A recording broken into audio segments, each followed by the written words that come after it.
Hi family, this is Mo with Moya Body Care and Colon Hydrotherapy, and I am your favorite colon hydrotherapist that practices the art of internal detoxification through the use of colon hydrotherapy, herbs, and natural living.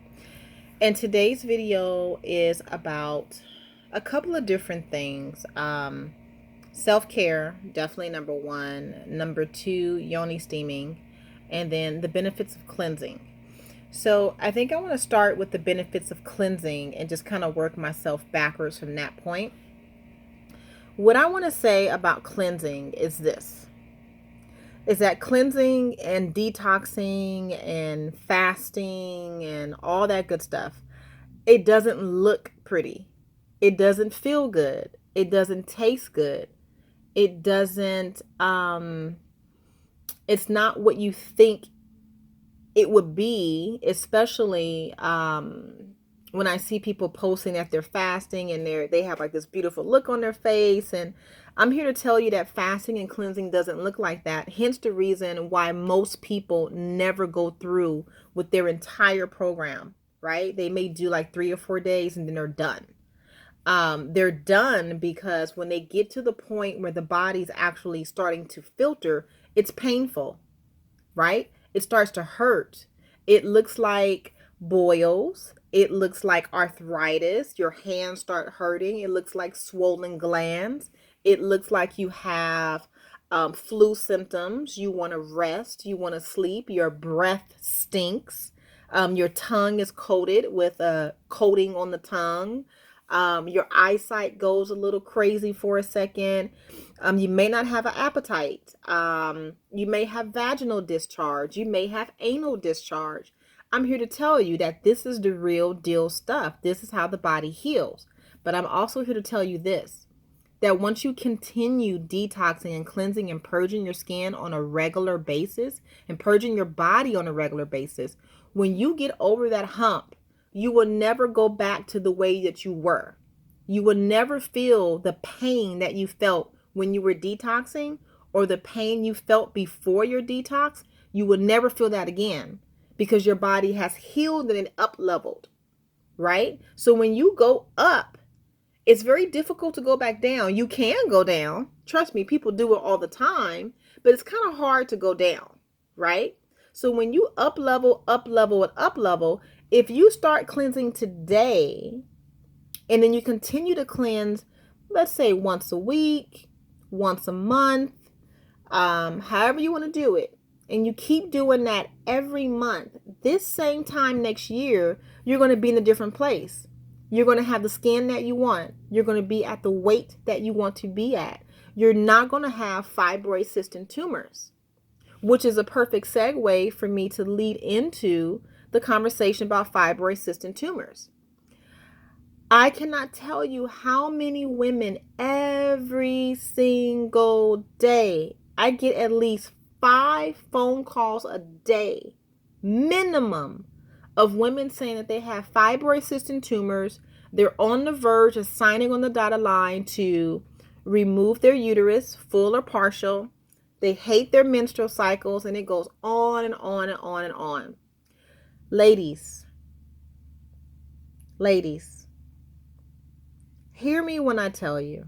Hear me when I share with you. Your uterus is your most precious item that you can ever possess. Do you know what hospitals do when you have a full hysterectomy? Do you know what they do to your uterus?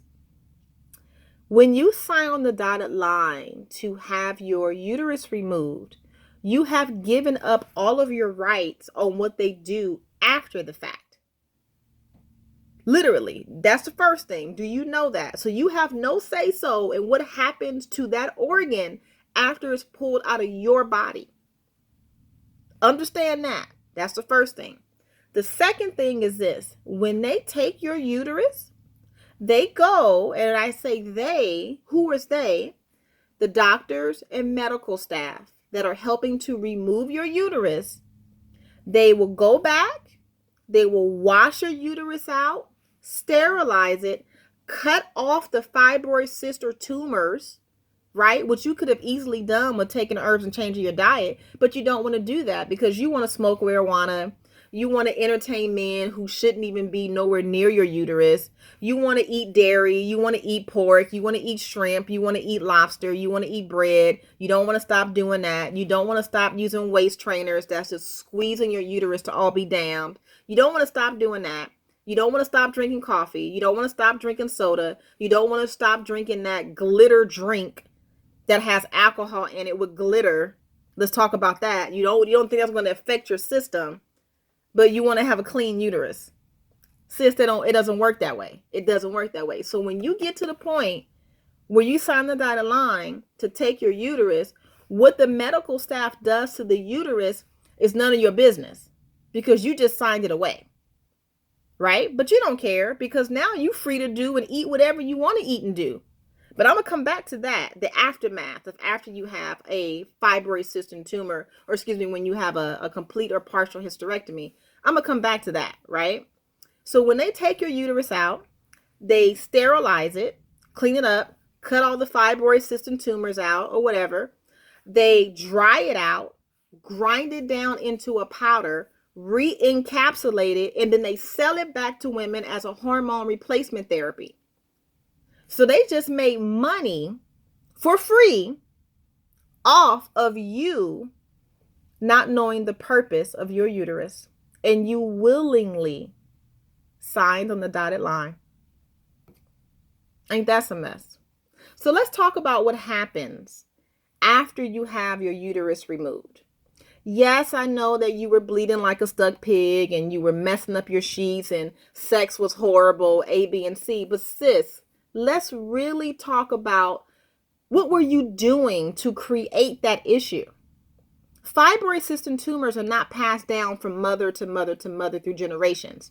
Habits are passed down from mother to mother, from generation to generation. Not the fibroid cysts and tumors. The habits are passed down. So sis, really ask yourself a question. How are you contributing to feeding these fibroid cysts and tumors? How are you contributing to having and experiencing heavy blood flow, blood clotting, cramps, etc., etc., etc.? So 1 week out of 4 weeks, you are going to bleed. The 3 weeks that you're not bleeding, what are you doing to your body to create an upset when that 4th week comes down and your menstrual cycle shows up? Whatever you do the first 3 weeks is going to show up that 4th week when your menstrual cycle comes down. It's a direct reflection of what you've been putting in your body, sis. So if you were able to create fibroid cyst and tumors, missing period, absent period, long periods, crazy periods, you can completely shift and change it. But you don't want to do that. It's inconvenient. It's not the right time. You tired, you this, you that. But here's the thing, sis. Once that organ is removed, you're going to be completely at an imbalance hormonally. Your uterus not only is there to house a baby, right? It's not only there to take up space in the space that it was God-given, right? It's not only there to produce a menstrual cycle every month until you make the transition to menopause, but what the doctors don't tell you is this, sis.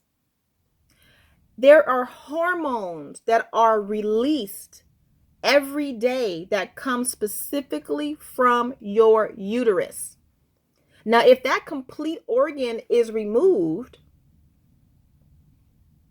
who's creating those hormones? There is no other organ in your body that can release the hormones that your uterus releases.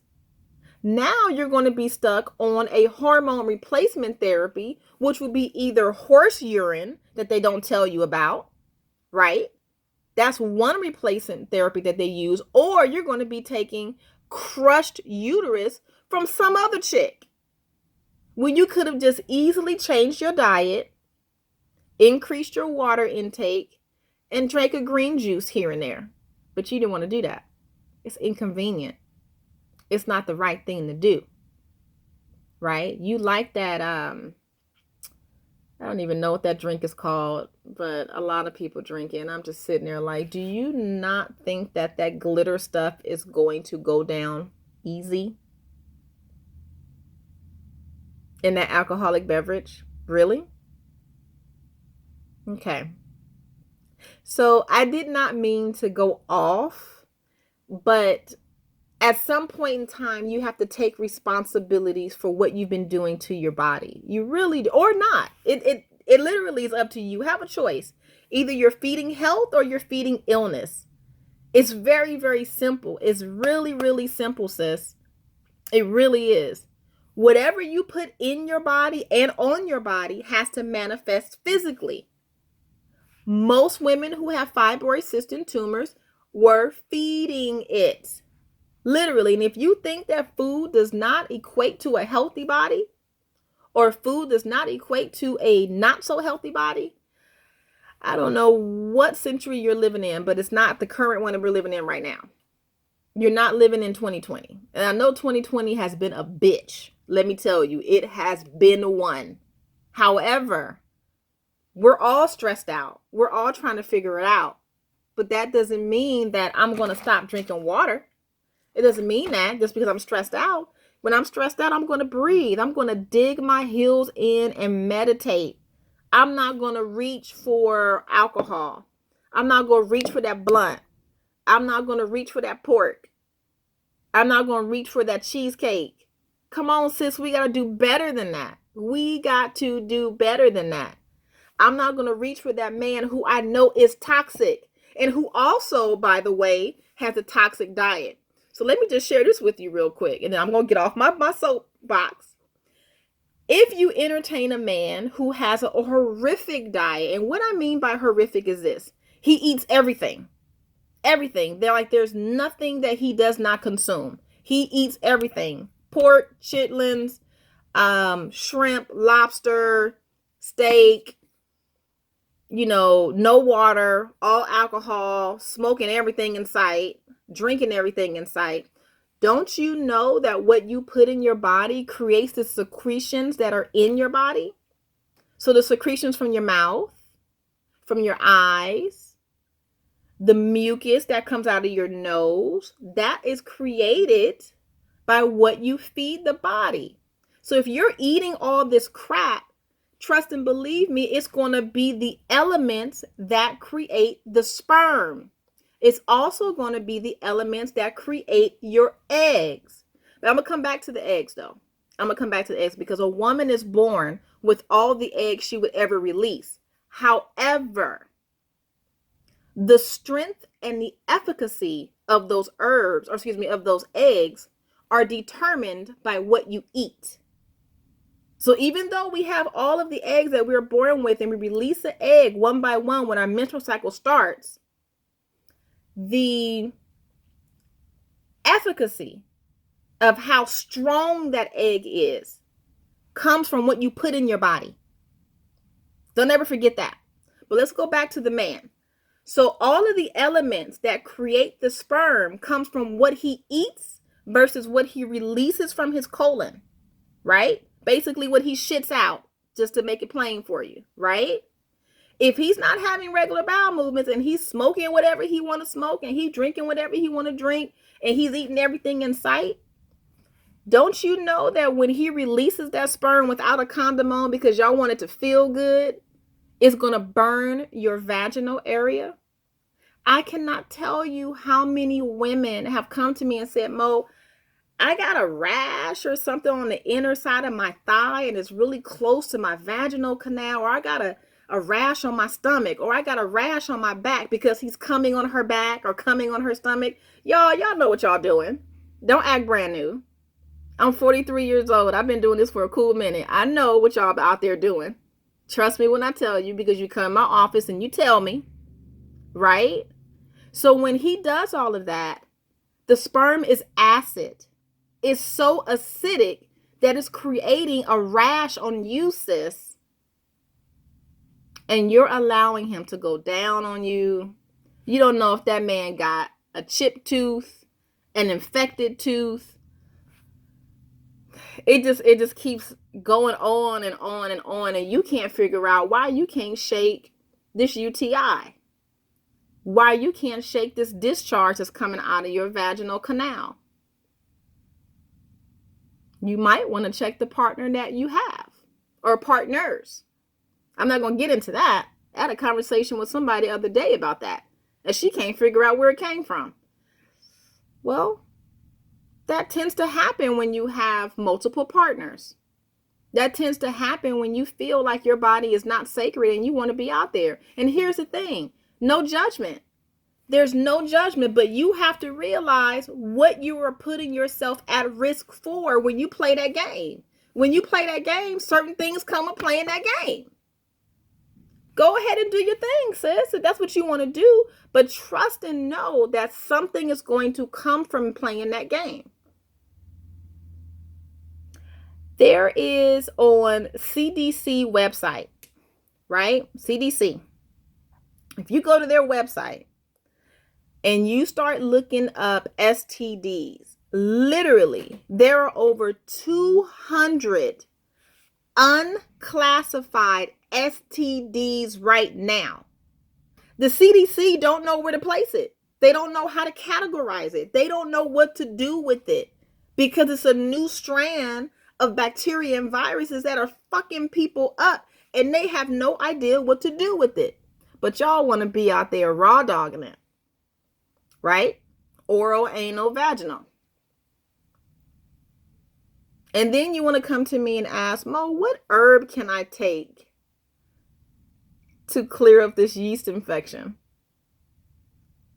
Sis, let's talk about habits first.